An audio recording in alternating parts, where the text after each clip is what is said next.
हमारा उद्देश्य किसी की धार्मिक भावनाएं भड़काना नहीं बल्कि भगत समाज को सही राह दिखाना है। दोस्तों, स्वागत है आप सभी का हमारे YouTube चैनल एसबी फास्ट खबर में। आप सभी देख रहे हैं हमारा खास प्रोग्राम आध्यात्मिक बड़ी बहस।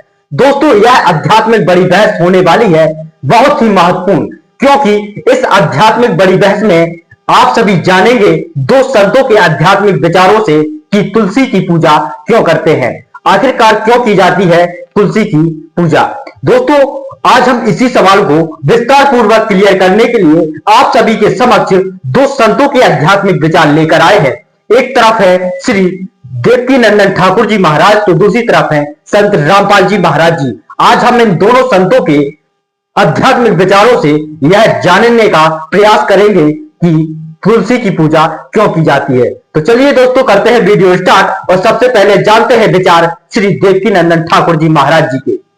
उन्होंने पूरी भागवत कथा सुनी। हम ये कल्पना करते हैं कि हमारे जो जजमान बने हैं उन सभी जजमानों के पितृ इस तुलसी में आकर विराजमान हुए हैं। आप भी भावना कीजिए और 7 दिन तक इन तुलसी में आपके पितृगण विराजमान हो।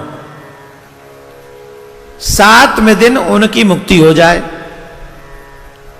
और उन्हीं के रूप में ये तुलसी, श्यामा तुलसी आपके घर पहुंचे और फिर आप नित्य ही तुलसी मैया की सेवा करें, पूजा करें, जल चढ़ाएं, ये भाव देते हुए, रखते हुए कि हम श्यामा की भी सेवा कर रहे हैं, हम श्याम की भी सेवा कर रहे हैं और हम अपने उन पितरों की भी सेवा कर रहे हैं जो पितर इसमें विराजमान होकर जो वहां पर 7 दिन भागवत सुनकर आए।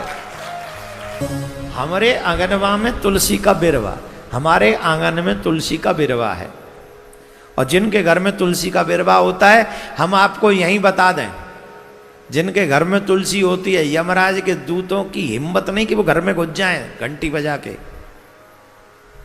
तुलसी जिस घर में होती है, यमराजों की घंटी बजाती रहती, यमराज के दूतों की घंटी बजाती रहती। इसलिए हम तो यमराज से और यमदूतों से तुम्हें सुरक्षित करने पे लगे हुए हैं।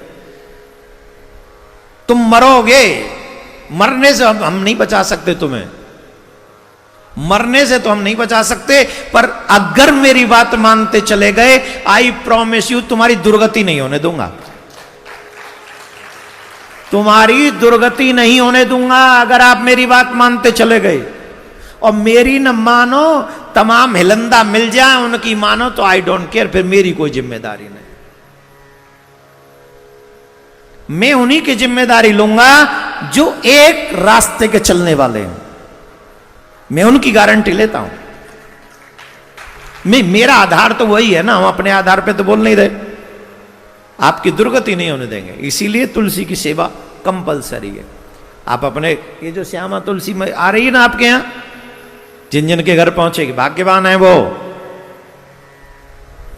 वैसे अभी हमने ऐसा कोई ध्येय बनाया नहीं है, लेकिन अब सोच रहे हैं कि शिष्यों के घरों में तुलसी भेजना प्रारंभ करना चाहिए, जिससे ये नरक में न जाएं। और कम से कम जब मरें तो घरवाले जो बूढ़े, जितने बूढ़े बूढ़े चेलाएं, ध्यान से सुनो, जितने भी बूढ़े बूढ़े चेलाएं, तुलसी अपने बिस्तर के आसपास ही रखो, कहीं मरो तुलसी की छाया में।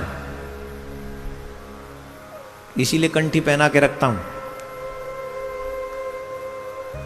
कितनी भी बड़ी बीमारी हो जाए, डॉक्टर कहे तुलसी हटानी पड़े, बोले कल मरू सवाल मल जाऊं, तुलसी ते हाथ में लगा दियो, मुझे नहीं जीना 2 साल और, तुलसी मेरे कंठ में हो तो मुझे आज मरना स्वीकार है। तुलसी मत हटाना डॉक्टर साहब, तुलसी मत हटाना। जो कुछ करना है तुलसी सहित कीजिए, नहीं तो मत कीजिए। दावे से कहता हूं, जो तुलसी धारण करेगा, तुलसी सेवा करेगा, तुलसी पूजा करेगा, भगवान श्री कृष्ण को प्रिय है तुलसी, उसकी दुर्गति नहीं होगी, उसकी दुर्गति नहीं होगी प्यारे, उसकी दुर्गति नहीं होगी। इसलिए तुलसी धारण करें सभी शिष्य लोग, निवेदन है मेरा। दोस्तों अभी आप सभी ने सुने श्री देवकीनंदन ठाकुर जी महाराज जी के आध्यात्मिक विचार। आइए अब सुनते हैं संत रामपाल जी महाराज जी के आध्यात्मिक विचार। पुणात्माओं, हमने इस परमेश्वर का ज्ञान न होने से अन्य सभी को भगवान मान लिया, एक कबीर जी को छोड़कर, और परमात्मा को परमात्मा माने बिना हम वो लाभ भगवान वाला नहीं ले सकते। जैसे बबूल के पेड़ को हमने आम जानकर बो रखा था, या किसी ने कैर बोल रखा है, किसी ने झाड़ बो रखा है, या अन्य कोई पौधा पेड़ लगा रखा है जो आम नहीं है, तो आम का लाभ नहीं प्राप्त कर सकते। हमने सभी को भगवान मान लिया, हनुमान जी को भी भगवान मान लिया, खाटू श्याम को भी भगवान मान लिया। हमने कितना कोई बाबा मर गया उसके ऊपर कोई कब्र बना रखी है, मंदिर मंडी बना रखी है, उसको भगवान मान लिया, और अपने आप 4 ईंट कहीं लगा करके उसको माथा टेकन लग गए। और फिर अन्य साधनाएं क्या बता रखी हैं, परमात्मा याद दिलाते हैं, आप पे लिपे, आप पे पोते, आप पे बनावे ओई, और उस पे बुढ़िया फिर पोते मांगे, देखा कल कहां खोई। ओई माता के व्रत ये पूजा करते हैं माई। एक आप पे बनाओगे, औरत की शकल सी बना लेंगे, आजकल तो बड़ी बनाए चित्र ले आवे कहते थे, पहले आप पे बनाया करते नो, चित्र से बना के एक औरत की घाघरा परा देते और उसको हाथ लगा देते नो, बूढ़े बूढ़े हैं, और उसके सामने फिर बुढ़िया हाथ जोड़ कर नो कहे, ए हुई माता मैंने पोता जी ये मेरे घर में सुख रही है, आप लिपे आप पे पोते, उस स्थान को मड प्लास्टर से लिपया करती, और आप पे बनाई हुई वह माता भी आप कंस्ट्रक्ट करी, और फिर उस पर अपने बढ़ाई हुई बनो का तो मेरी सुरक्षा करिए, उसको पोते मांगे नो का कल कहां से खोई। परमात्मा कहते हैं जाटी पूजे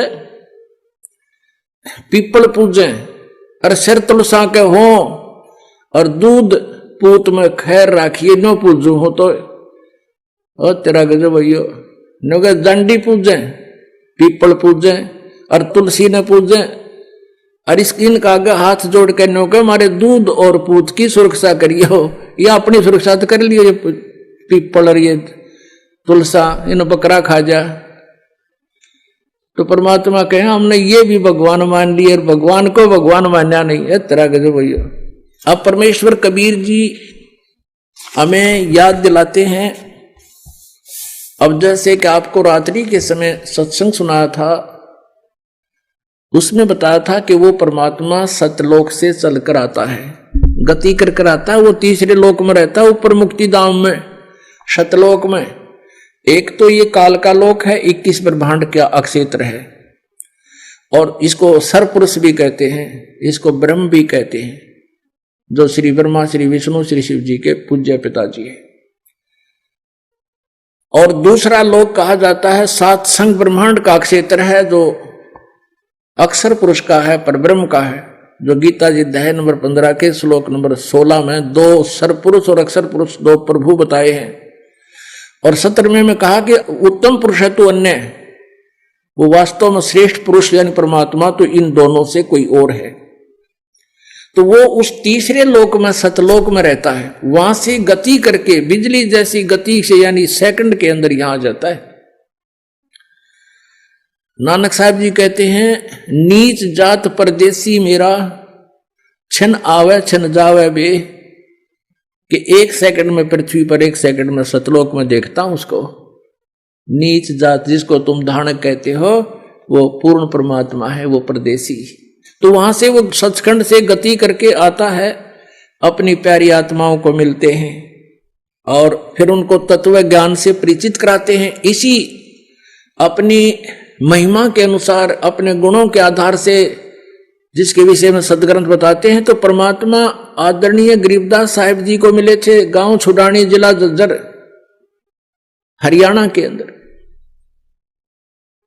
और उस अच्छी आत्मा को, उस नेक आत्मा को, जिन जैसी अच्छी आत्माओं को वो मिलते हैं, वेद में यह भी प्रमाण दिया है कि जैसे आकाशीय बिजली किसी विशेष धातु पर ही गिरती है, अन्य स्थानों पर नहीं, तो ऐसे ही वो परमात्मा उन अच्छी आत्माओं पर ही अट्रैक्ट होते हैं। हमारे जैसे अड़ंगान वो क्या करेंगे, वो आकर के जो सुन भी ले और मानना नहीं। जैसे 64 लाख शेष हो गए थे परमेश्वर कबीर जी के, जब वो परमात्मा बनारस में रहते थे एक दानक रूप में, 64 लाख शेष जिनको इतने सुख दे दिए थे वो सोच भी नहीं सकते थे।